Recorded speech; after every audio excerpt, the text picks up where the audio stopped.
Assalamualaikum warahmatullahi wabarakatuh. Halo, perkenalkan, saya Muhammad Ilham Pratama dari D3 Perpajakan dengan NPM 241015159. Di momen kali ini saya bakal presentasiin lewat tugas video materi mengenai kewajiban hukum angkutan publik. Materi ini tuh ngebahas tentang tanggung jawab auditor dalam menjalankan pekerjaannya, serta resiko hukum yang dapat muncul nih apabila auditor itu nggak laksanain tugasnya secara profesional. Yang pertama, kita bakal bahas mengenai lingkungan dan tanggung jawab hukum auditor. Jadi seorang auditor atau kantor akuntan publik KAP memiliki tanggung jawab hukum yang muncul dari hubungan kontrak kerja sama kliennya. Di kontrak tersebut, auditor ini diminta buat ngelakuin jasa audit secara profesional sesuai dengan standar yang berlaku.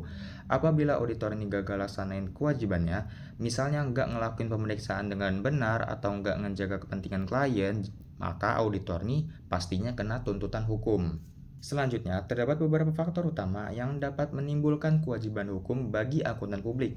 Faktor pertama yaitu meningkatnya kesadaran para pengguna laporan keuangan. Saat ini investor, kreditur, juga masyarakat semakin paham nih kalau auditor ini punya peran penting dalam mastiin laporan keuangan biar dipercaya. Faktor yang kedua yaitu perhatian dari pihak eksternal seperti bank, investor, ataupun lembaga pemerintah. Terutama buat perusahaan yang udah go public ya, laporan keuangan kan sangat berpengaruh nih buat keputusan banyak pihak. Faktor yang ketiga yaitu kompleksitas proses audit. Jadi semakin besar dan kompleks suatu perusahaan, pastinya proses audit yang dilakuin juga semakin rumit dong, jadi resikonya juga, kesalahannya juga meningkat. Faktor yang keempat yaitu tuntutan hukum. Jadi oleh karena itu, auditornya perlu punya kontrak kerja yang jelas serta patuhin standar profesional biar dapat meminimalkan resiko yang ada. Kemudian, kalau akuntan publik ini ngelakuin pelanggaran, jadi dapat dikenakan sanksi berdasarkan Peraturan Menteri Keuangan Nomor 17 Tahun 2008. Sanksi dapat berupa peringatan untuk pelanggaran ringan, pembekuan izin untuk pelanggaran berat, juga pencabutan izin apabila pelanggaran yang dilakukan sangat serius atau sangat berat. Selanjutnya juga terdapat konsep yang disebut expectation gap, yaitu kesenjangan antara harapan pengguna laporan keuangan dengan tanggung jawab auditor yang sebenarnya. Banyak pihak ini beranggapan nih kalau auditor nih mampu nemuin semua kesalahan atau kecurangan. Padahal dalam praktiknya auditor ini kan nggak sempurna ya, hanya ngasih keyakinan yang memadai berdasarkan prosedur audit yang dilakukan, bukan jaminan mutlak kalau laporan keuangan sepenuhnya bebas dari kesalahan. Selain itu, kita juga perlu pahami perbedaan antara business failure, audit failure, dan audit risk. Business failure terjadi ketika perusahaan nggak mampu nih ngejalanin usahanya dengan baik sehingga gagal memenuhi kewajibannya. Dan audit failure terjadi apabila auditor ini nggak ngasih opini yang nggak tepat karena nggak ngikutin standar audit yang berlaku. Sedangkan audit risk itu resikonya kalau auditor ini nyatain laporan keuangan udah wajar, padahal terdapat kesalahan material yang tidak terdeteksi. Di praktik audit juga terdapat beberapa jenis kelalaian dan pelanggaran auditor. Yang pertama yaitu ordinary negligence, yaitu kelalaian biasa yang terjadi secara nggak sengaja. Yang kedua, gross negligence, yaitu kelalaian besar nih yang nunjukin kurangnya profesionalisme auditor. Yang ketiga adalah fraud, yang udah sering kita dengar, yaitu tindakan kecurangan yang dilakukan secara sengaja. Misalnya auditor nih bantu manajemen manipulasi laporan keuangan. Selain itu juga terdapat nih constructive fraud, yaitu kondisi ketika auditor nih nggak ngikutin standar audit sehingga ngerugin pihak lain. Di laporan keuangan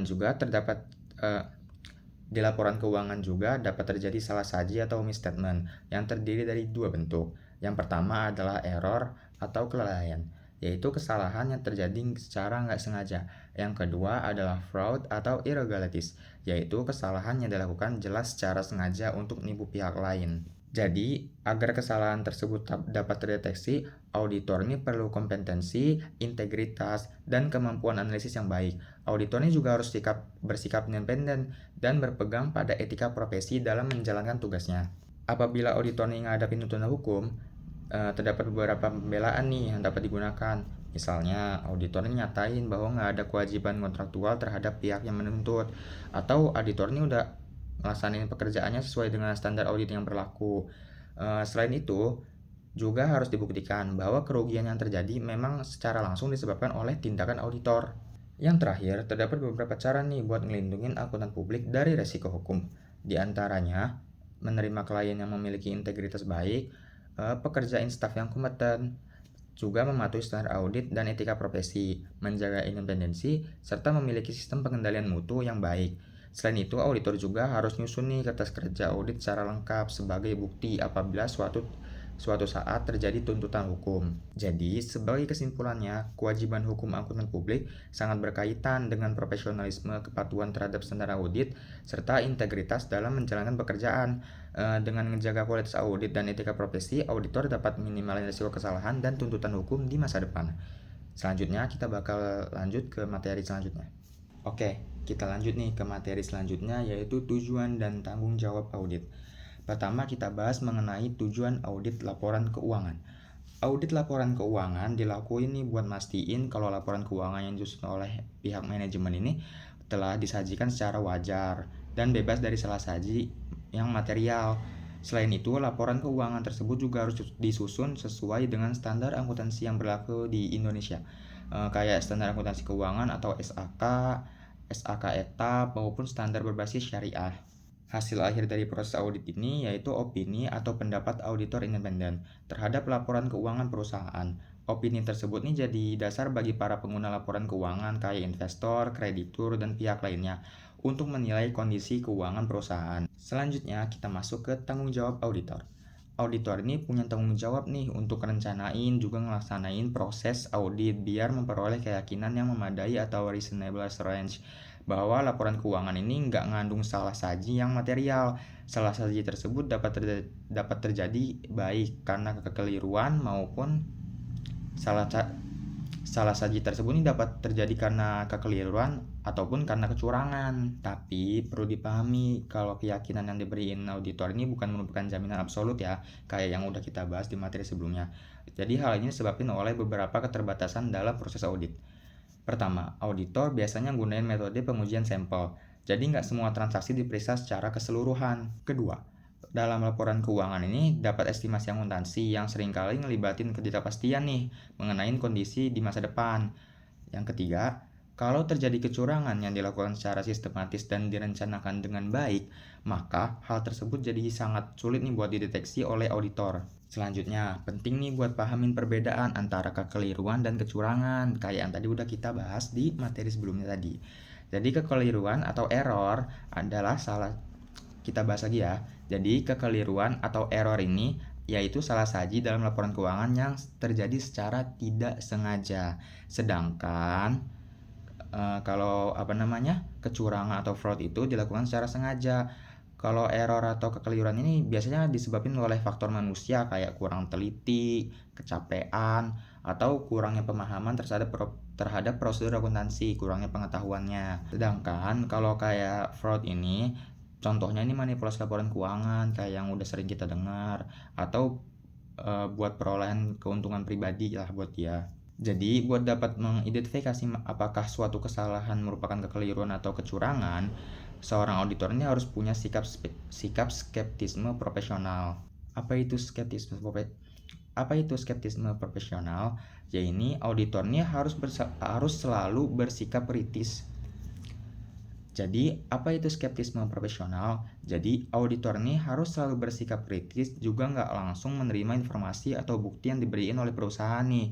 Auditor ini perlu tanya keabsahan bukti, ngelakuin verifikasi, serta melakukan konfirmasi tambahan buat memperoleh keyakinan yang cukup. Terakhir, aku juga bakal ngejelasin mengenai cara pelaku cara pelaku ini nutupin penyalahgunaan atau penggelapan aset nih. Jadi beberapa cara yang sering dilakuin. Yang pertama, menyalah-sajikan akun aset secara langsung dalam laporan keuangan. Yang kedua, mengurangi nilai pendapatan atau melebih-lebihkan nilai beban, misalnya ngelakuin markup biaya. Yang ketiga, mengambil aset perusahaan tanpa melakukan manipulasi pencatatan, meskipun cara ini biasanya lebih mudah untuk dideteksi. Jadi, kesimpulannya buat materi ini, Di proses audit laporan keuangan, terdapat pembagian peran yang jelas antara manajemen dan auditor. Manajemen ini punya tanggung jawab dalam menyusun laporan keuangan, sedangkan auditor ini tugasnya beri penilaian independen atas kewajaran laporan tersebut. Jadi dengan adanya audit, diharapin laporan keuangan dapat lebih dipercaya nih buat para pengguna informasi keuangan. Sekian penjelasan yang dapat saya sampaikan. Terima kasih. Wassalamualaikum warahmatullahi wabarakatuh.